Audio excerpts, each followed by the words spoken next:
Good morning, good afternoon, good evening. Welcome to the Armory. Welcome to Arsenal Transfers and News Show. I just realised I haven't changed the background. There we go. Wonderful stuff. We will be joined by a wonderful guest very shortly. He's just dealing with stuff at the moment, but he will jump in when he can. Hope everyone is doing well. As I said, I'll try and do this every week, every Wednesday, unless there's breaking news. There's no breaking news still. I kind of expect it like last week of the window, if I'm honest. So yeah, until then, to be honest, I'm going to be quite quiet. But there's plenty to talk about. Just to kind of give you a bit of backstory with the what's actually happening at Arsenal at the moment. So yeah, there's still some stuff to talk about. However, there's just no breaking news. There's nothing close, nothing imminent in terms of incomings. But yeah, we'll get onto the little bits in a bit. Big up to Chris. Big up. Hope you're well. Carlisle massively improved. We didn't get battered. Instead, we bottled it. Oh, geez. Tick clock. There goes the clock. That's all I'm saying to Carlisle and Paul Simpson. Yeah. Look, what I always look at is the performances. Now, if obviously it's your words, not mine. So you said that you bottled it. So that obviously says to me that they're losing, maybe down to the players, maybe down to the manager as well. So, you know, you're making new signings. Yeah, for me, he hasn't got much longer left, has he? Let's be honest. Let's see what happens. But big up to you, mate. Hope you're doing well. Other than Carlisle, obviously. Liverpool-wise, you're doing fine. Right, so as I was saying, this is just an update show. There's obviously a couple of bits that are important, and yeah, we'll just get into it. But I don't expect you to see me again regarding news until next Wednesday. There might be an Arsenal signing regarding women, but nothing men-wise as of yet. There's nothing actually. While I'm talking about it, women-wise, it's to do with a goalkeeper for short-term contract because D'Angelo will be going to some kind of international tournament. Her national team. So yeah, we will be bringing in a short-term deal. I can't think of her name. Someone asked me that weekend, and I still can't remember her name. I don't know why. I think she plays for PSG. She's 37. She's a good goal. Well, she's an experienced goalkeeper. I'm very careful how I say good. But yeah, first 5 minutes should have been 3-0 up at Barnsley. We seeing here Armstrong scored to give us lead, but no, of course, too good to be true. Well, Barnsley are Barnsley, though, aren't they? Let's be honest. I think if it was like a lesser team like a Cheltenham, then yeah, it's slightly different, isn't it? I was at the game. Every missed sitter, I was punching chair. Chris, now be careful of your wrists, mate. But I hope you're right. And look, I hope that Carlisle will turn it around at some point. I remember Luke Chapman coming in into the chat. I think it was like October time last year, where Northampton were doing really poorly, and I just said, just have a bit of confidence, have a little bit of faith, and hopefully it will all change. And thankfully, they're doing a little bit better now. Right, let's get into the first news story, and this is regarding Tomiyasu. Tomiyasu has agreed a new deal at Arsenal, which will see him double his salary. I believe it's around £100,000 he will be getting now. I think currently he's on 50. So yeah, it's about.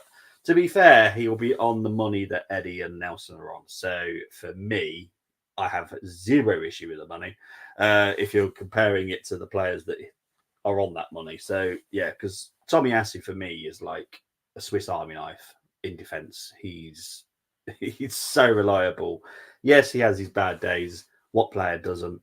But yeah, he's just so. It always makes me smile. To be fair, obviously there was a little bit of weirdness regarding him at. No, I don't know how you could.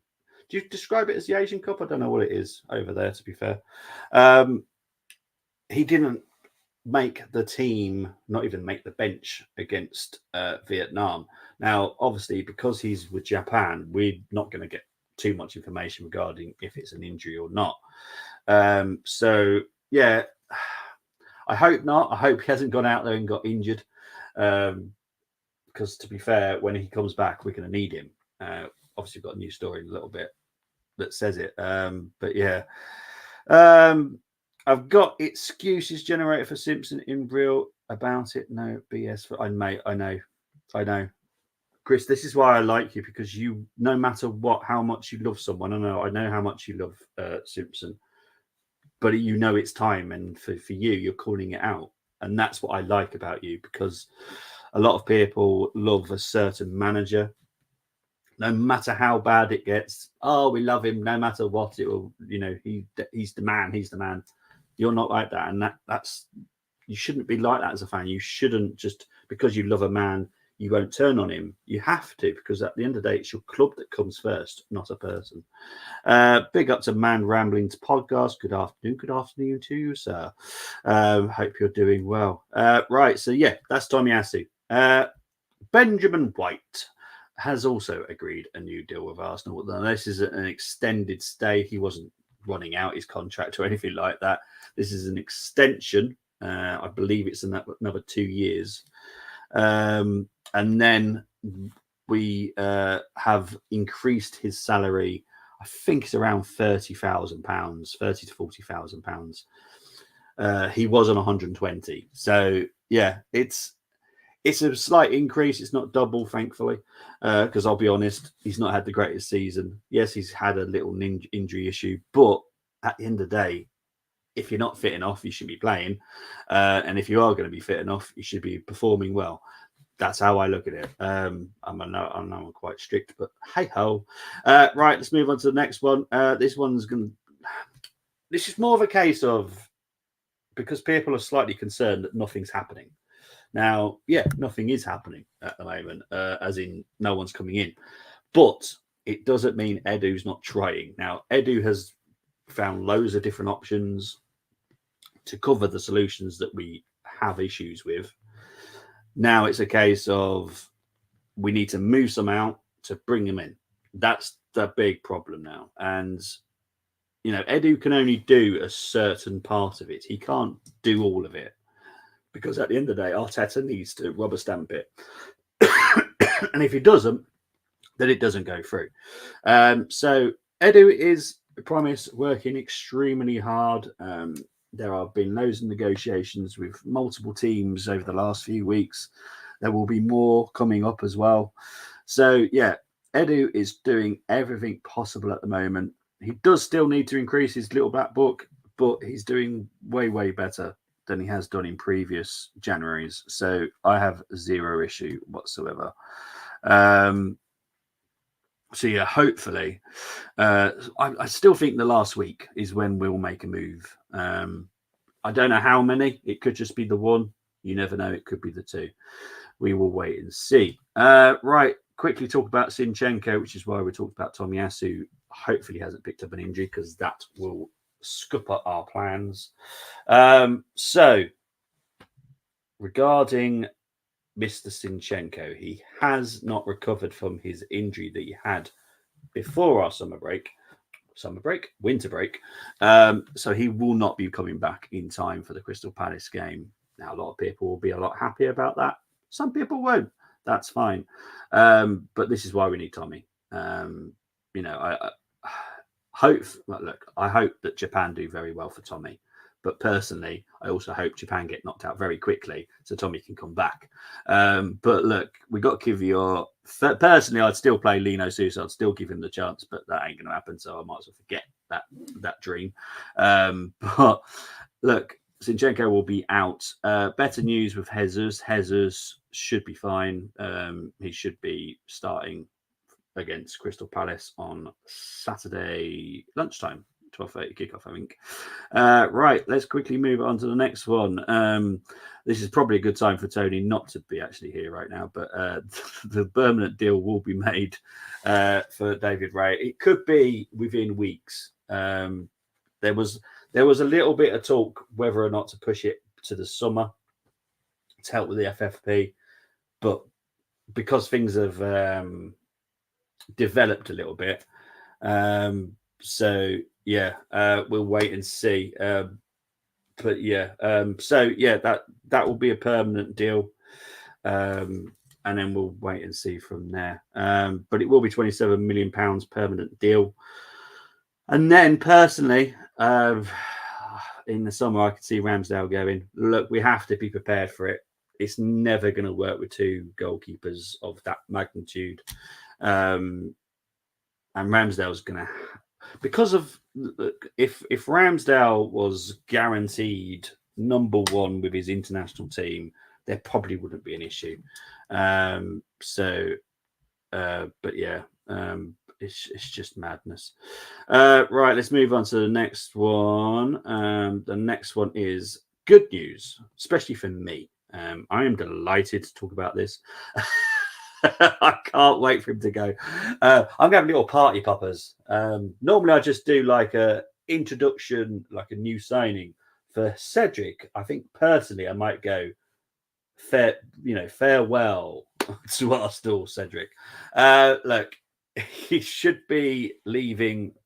Look, this could either be we just forget the last 6 months of his contract and let him leave on a free now, or it will be a Bosman where he'll leave on the 1st of July.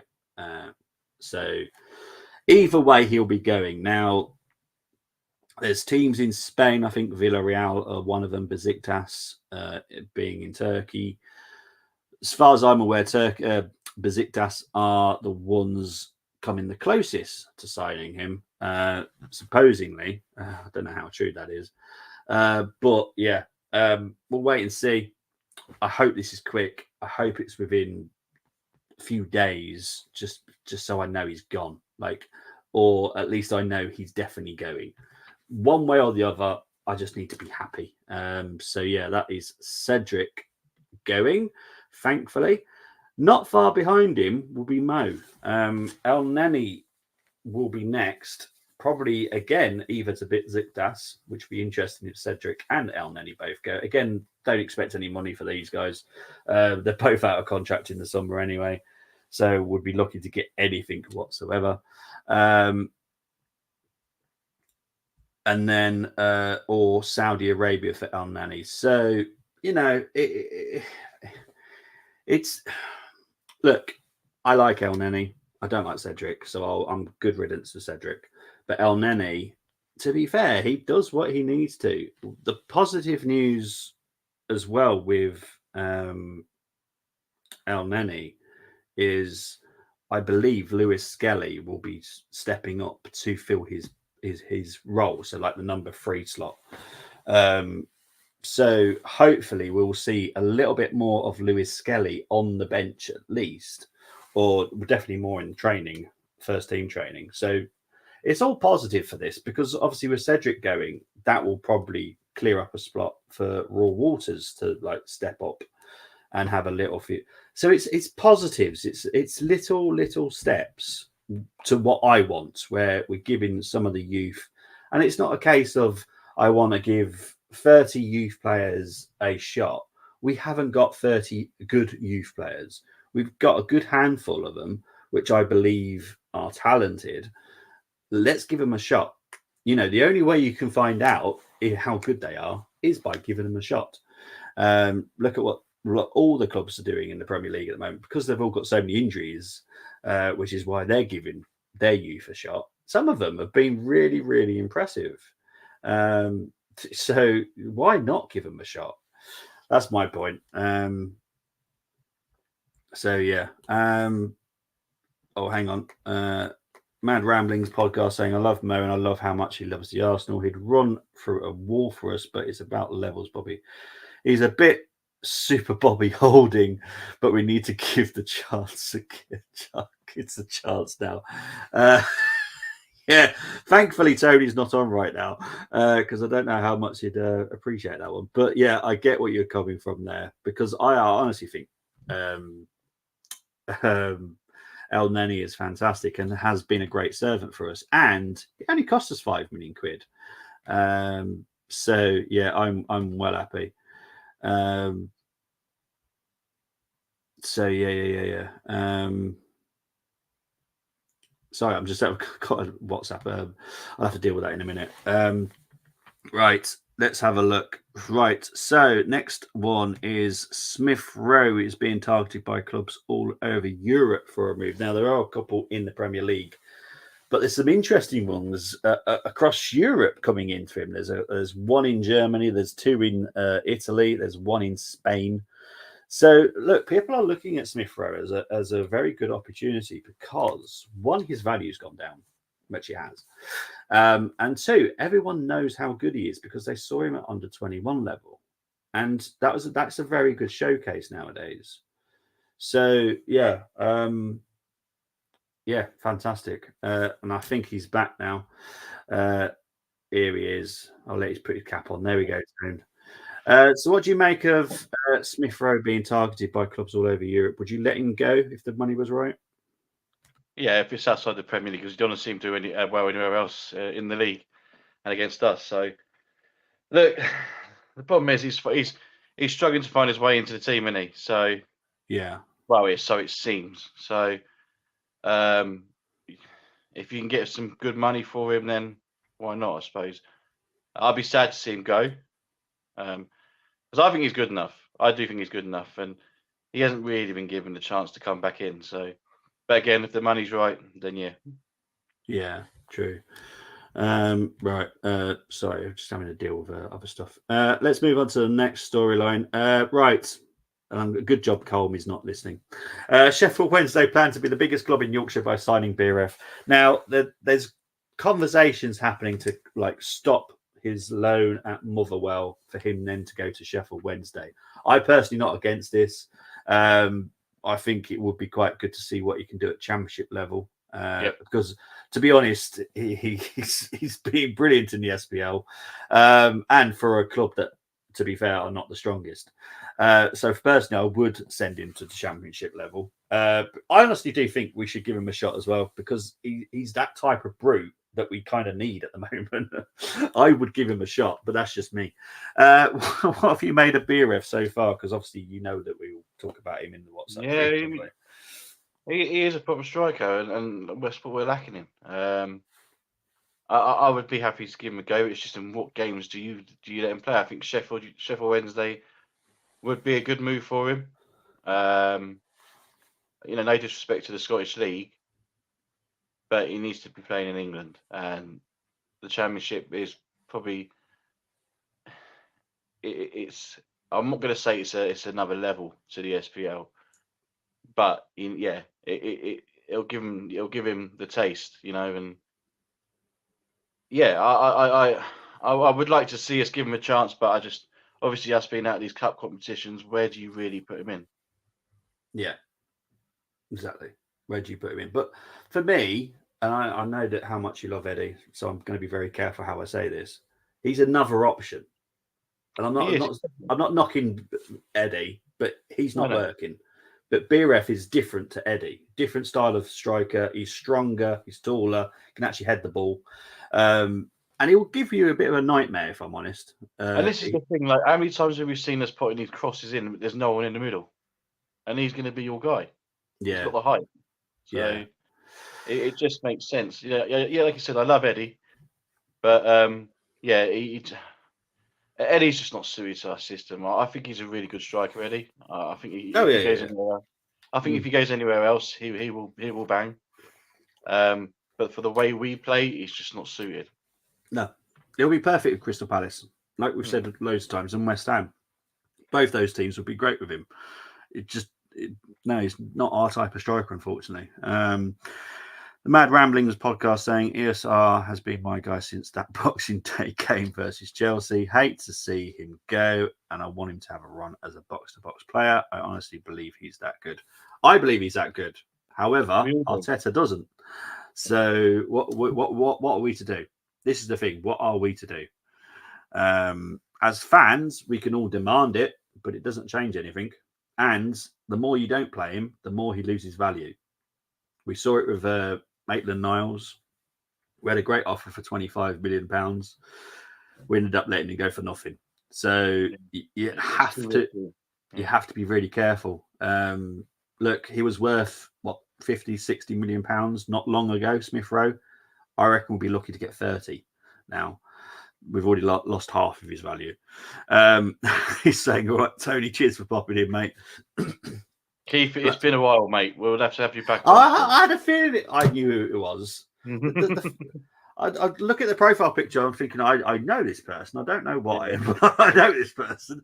Okay, yeah, I remember. The mad ramblings gives it away. Come on. Well, not for me, because we've got many of those on our hosts. So we're terrible, wouldn't we? Yeah, true. Right, let's move on. But apologies for coming in late, by the way. It was one of those. I ordered my grocery shopping for between 1 and 2, and I decided to come a little bit early. Right, let's move on to the next story talking point. Oh dear. Jordan Henderson offered to Arsenal. Thankfully, we said no thanks. And that is actually the case. He was offered to us, Liverpool, and I think it was Newcastle or the other club. We all turned it down, thankfully. And now he's on his way to Ajax, which is another one of my clubs. So I still have to see him, unfortunately. But, it is what it is. It'll hopefully help my Ajax out a bit. But would you have taken him, Tone? My face tells the story, Bobby. I mean, this is news to me, but I did. Wow. I mean, we could have said no without saying no anyway. So it's mad. I mean, look, he was good for Liverpool. Let's be fair to him. He was good. He was a good player for Liverpool. But now, no. I think he realised it was too warm where he was going, and being a Sunderland boy was going to be too much for him. Yeah, true. Look, £680,000 he's being paid in Saudi. He won't be getting that at Ajax, I guarantee you that. But it is what it is. Just thankfully we didn't say yes. Right. Let's quickly move on to this young lad. We are keeping tabs on the French teenage sensation Jean-Mathieu Baheol, who plays for Angers in Ligue 2. 18-year-old. Now, what peed me off a little bit, because the journos are doing a very good spin on this storyline. Now, we are keeping an eye on it, I admit that. However, they also said it's because we've got no wonder kids at our club. I'm like, Chido Obi Martin is 15. Do you know, it's these stories that really annoy me when I see about us looking at these younger players. We've got some good young players ourselves. Yeah. And he's not giving them a chance. So what makes you think he's not going to get a chance? Yeah, I know. I'm with you. I'm with you. Look, I kind of get it that we need maybe like a Hato from Ajax, because we don't have that many defenders that are coming up. There's a couple, but there's not many. Forward-wise, we've got Birev, who I still think will be a problem for us at some point. And Chido Obi, for me, because of his size and how tall he is now, I could see him starting for us at 17 quite easily. Oh, he could do what Wayne Rooney done easily. Yeah, exactly. So it kind of annoys me a little bit that we're looking at that. Right, this is what is annoying me the most. We're trying to be too much like City. Now, this is Arteta. Everyone's fully aware. This is not Arsenal's plan. This is the way Arteta wants to be. I don't like it. We've got enough good young kids in our youth right now. We've got Rosiak, we've got Lewis Skelly, we've got Raw Waters, we've got Kozier, we've got Sago Jr., we've got Nwaneri, Chido Obi. We've got a lot of good quality. Well, Bobby, it's no secret we've always had a good academy. We've always had good young talent. Always. Yeah. I'm just slightly scared now that we're going down this route. I don't mind the Hato one, to be fair, because he is talented and he would come into our first team straight away. But Hayo, you can see how small he is there, and quite, he still needs to bulk up a bit. And yeah, he's probably about a year and a half away from something that we actually need. I'd say Eddie's better than him. League to Premier League. Ooh, okay. Yeah, it's just one of those. I don't like it. Let's move on. Big up to Leo Volti, named Swiss Footballer of the Year. along with Granite as well. We're going to have to mention Granite because, in that year, he was still with us as well. Yeah. But also, Leah Volti has come out to say that she will not be leaving in this window. She doesn't where that story's come from. However, I would suggest still look out for her possibly leaving in the summer. I still think she will, because we've got the Cooney Cross, we've got Kim Little, we've got Palova, who's been out for an outstanding season for Arsenal this year. So, yeah, let's wait and see with Volti. But well done for winning the Swiss Footballer of the Year. Yeah. Arsenal have been drawn with Man City in the FA Cup 5th round. It is at home. It is Man City still. They are still dangerous in the WSL. It's not going to be a comfortable win. Did you watch? I know you were in France, but did you manage to watch any highlights of? No, I haven't. I still haven't a chance to watch anything. I've already been back less than a day. So, but I had my alerts on, so I was aware of the scores and the scorers. Yeah. I mean, against Watford, it was job done. And it's nice to see that they're doing better than what the men are doing in the cup. So, well, this is the thing. Jonas took it seriously. No disrespect to Watford, but they are a championship team. They were having an awful season as well. They've also got 4 of our own youth in their own team. So it's kind of like playing Arsenal first team versus Arsenal second team. And even Aguiman, who was actually ours, scored for Watford. So she's our striker on loan. So technically, we won 6-0. Technically, I know James tried to. It was a win-win, wasn't it? Yeah. So, yeah. So, but yeah, look, Jonas didn't have to go that strong, and he did. And it just kind of shows the mentality of Jonas. Yeah, I love it. What's Keith saying here? Regarding potential targets for the summer, I'd like to submit Luca Coliosho. Now, that is the young lad at Burnley, isn't it? Yeah. Where did they get him from? I can't remember where they got him from now. I'll be honest with you, Bobby. I don't know too much about him. He's very talented. I know he's got Canadian links. He's got Bosnian links, I think, as well. Coliosho. I've not really watched much of Burnley this season, if I'm honest. He is. Well, I have to. I've got too many relatives that are involved in Burnley, so I have to. No choice. But yeah, we have to be careful because, like, Coliosho would then take a place of, let's say, Alino Sousa. I forgot to mention Lino earlier, and I don't want that. I want Lino to step up. I really do. Because, and I think we're going to have to. With Tomiyasu going, I think you touched on it earlier, but with Tomiyasu going the Asia Cup and Zinchenko is not fit, so why not give the lad a chance? Well, exactly. That's how I look at it. I mean, at home against Crystal Palace, there's no better chance. No, there isn't. For me, there isn't. We all know he's not going to. We all know that. Oh, yeah.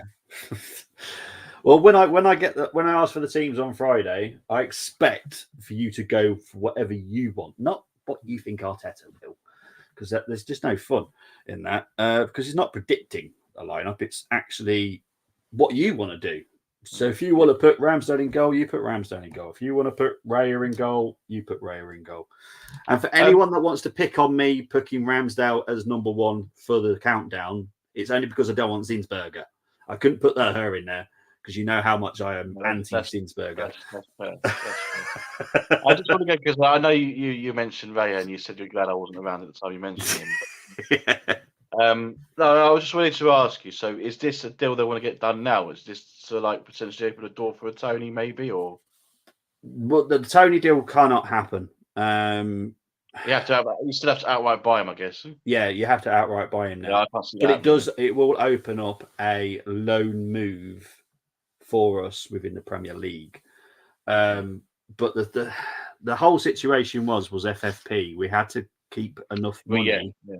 And now we're getting some feeling that we're going to be okay, which I thought we would be anyway, but we'll just be making sure. So that should be confirmed within the next. It could be.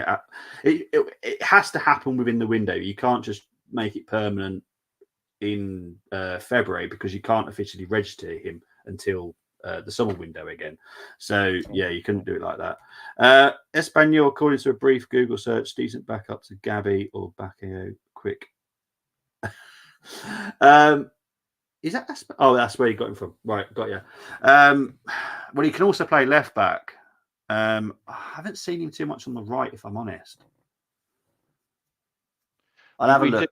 I'll have a We look, do Keith. need to address that. See, I mean, the whole right hand side, because Saka really needs to be challenged, and I think this is why a lot of us on the Armory always call for Koji Dubry to come in, or even Sigo Junior. You know, just he needs to be pushed. Saka. I'm not. He does come up with clutch moments, Saka. He does, but Yeah, he just seems too safe. this is why I think Frimpong will be the perfect signing, because not only will Frimpong cover the right back, he will also cover the right wing as well, because he can play there. So for me, Frimpong is the easiest option. He's £34 million release clause this summer. He then covers Ben White if he gets injured, or he might be the first starter, you don't know. But then he'll also be as a backup as Saka. And then you can, like, because I know Arteta wants to do everything gentle. Then you can just dash a little bit of Koji in now and then, not too often, just a little bit. And then you're not stressing him out too much, because I think that's why Arteta thinks he'll break one of them. I don't think he'll break any of them, to be fair. I think Koji is way stronger mentally than most players are for his age. And Nwaneri as well. I still think he could do on the right. Because I think Nwaneri, for me, is probably one of the most talented players I've seen for years. As in how versatile he is. Because Koji Dubry, I think, is the right winger, no doubt about it.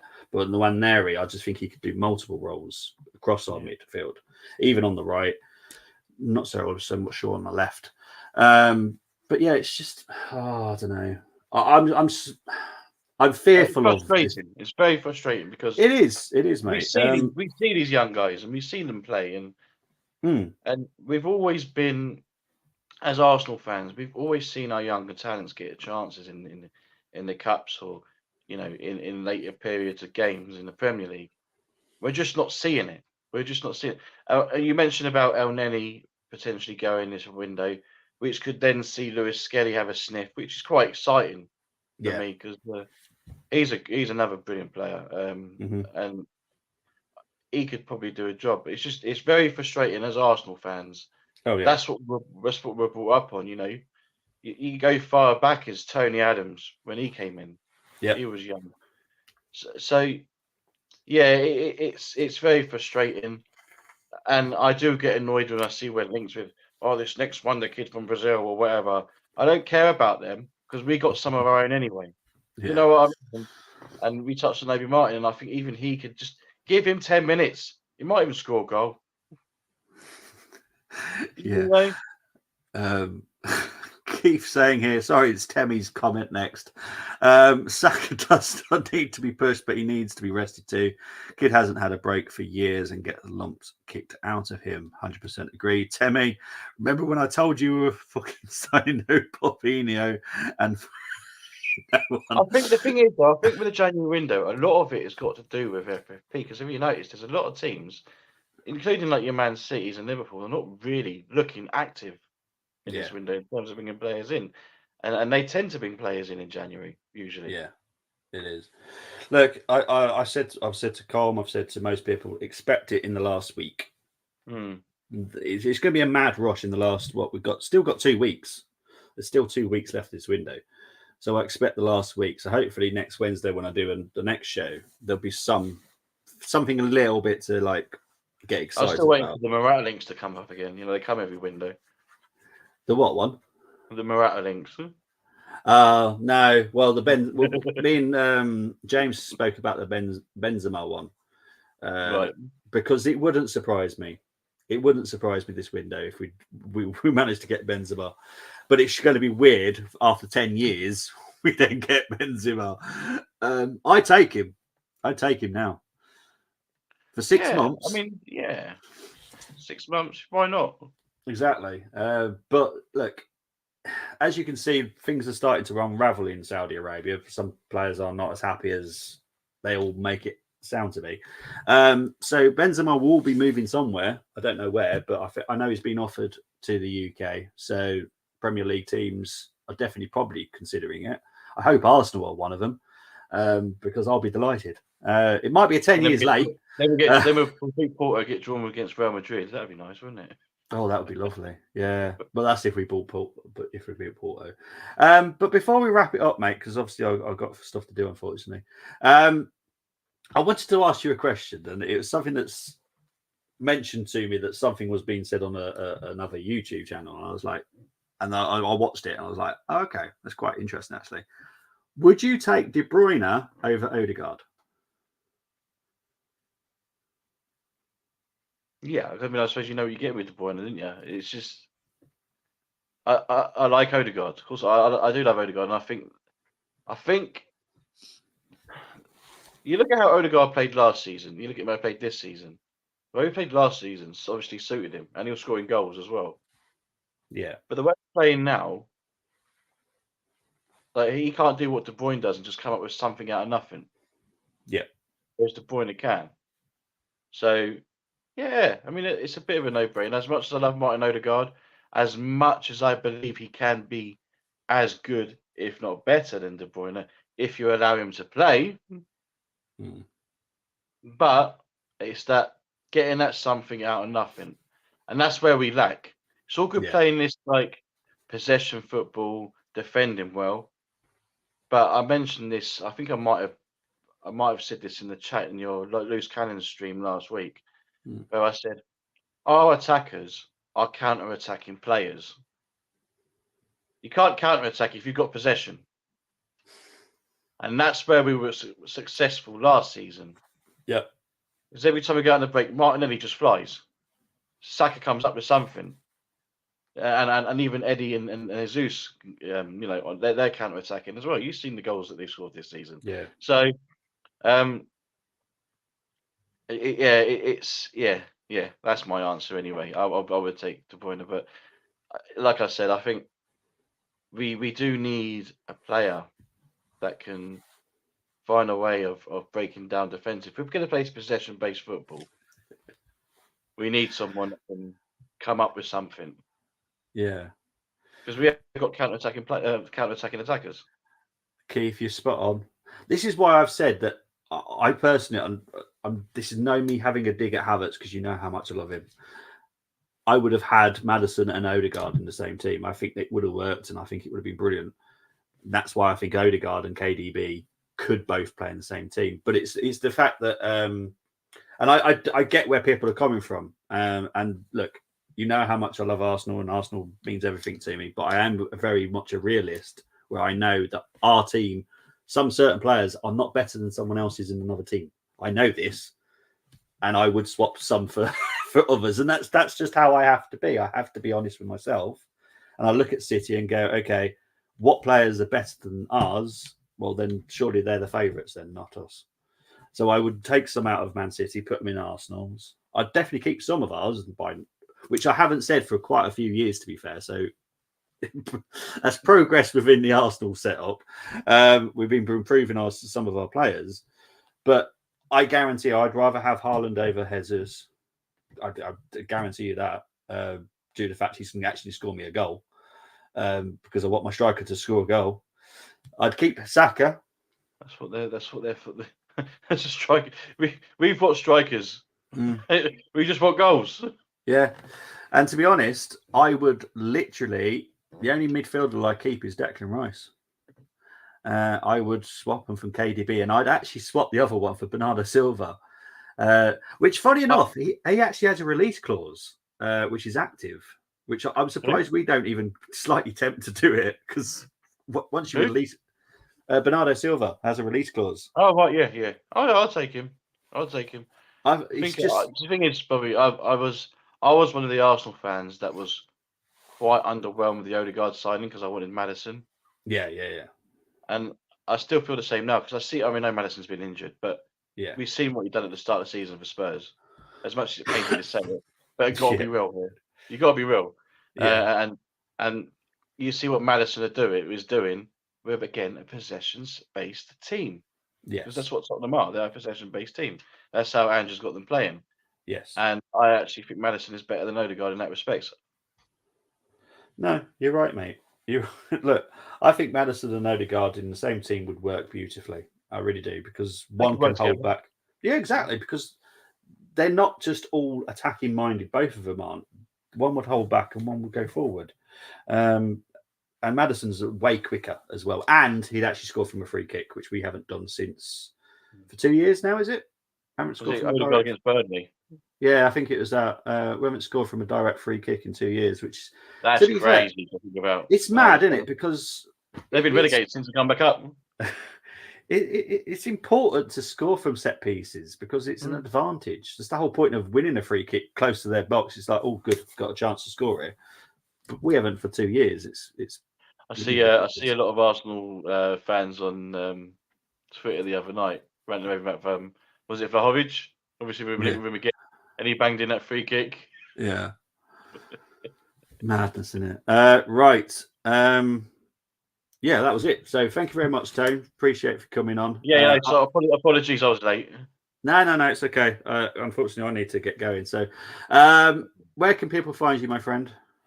If I'm not here, which is usually a daytime stream, like now, is on X at Silver's Segments. I'm waffling about Arsenal. I'm even waffling about wrestling if you're even interested in that. But yeah, that's where you can find me. No, guys, you'll see me here on Friday night, 7 p.m.